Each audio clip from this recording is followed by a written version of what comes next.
Uganda's total budget was 58, now 72. When you remove, it is now not 25 but 34. Debt servicing you remain with 33 trillion.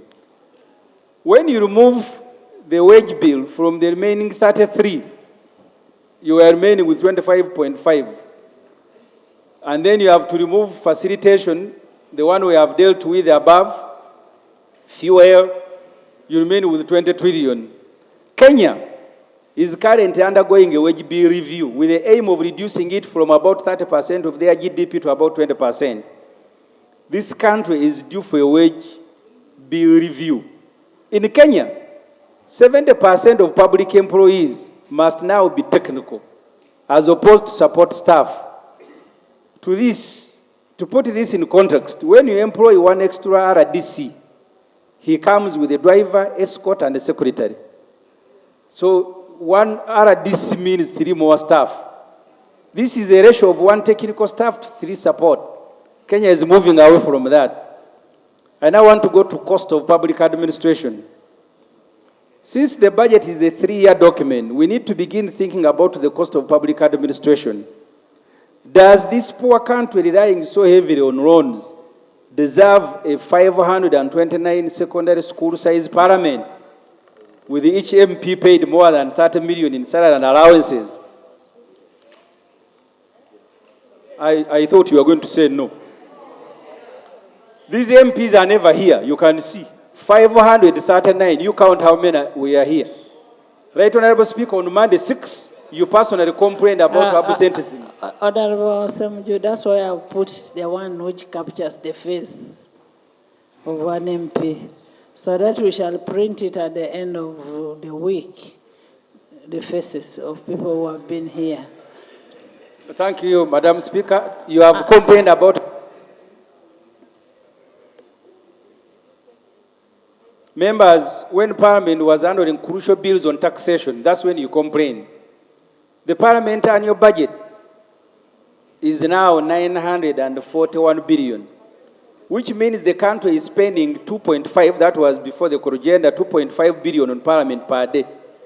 Does this poor country so heavily relying on loans deserve 146 districts, 31 municipalities and 10 cities? Definitely no. In 2021 general elections, Uganda elected 529 MPs, 146 district chairpersons, 43,202 councillors, 729,029 youth leaders, 405,010 people with disability leaders, the same number of old persons. You can read, eventually bringing the total figure of elected leaders in Uganda to 2.8 million. The total budget for local government, and members, I invite you to still again look at the document. The total budget for local government, as proposed in the estimates, is 6 trillion. It may have gone up with a bit with the corrigenda. On average, the country is spending 126 billion per day to run districts, cities, municipalities, sub-counties, and all these useless structures. Half of this budget, this is our view. Your view is that they are useless. You will have an opportunity to debate. Half of this budget, please, this is what's important. You have a 6 trillion budget for local government, 3.3 trillion is wages of local government leaders and their staff. You then facilitate local government leaders with their staff with another trillion to buy fuel. In total, you are spending about 4.3 trillion on salaries and vehicles. When you add other costs such as salary areas, pension and gratuity, it shoots to 4.6 trillion. What it means for development in local government is 643 billion.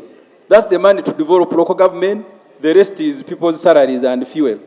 Do you then need to be an economist to know why poverty is on the increase in Uganda? Nearly 2 million youth are in local government councils singing Mzee Itava Kumain instead of being in gardens. The above is the cost of maintaining leaders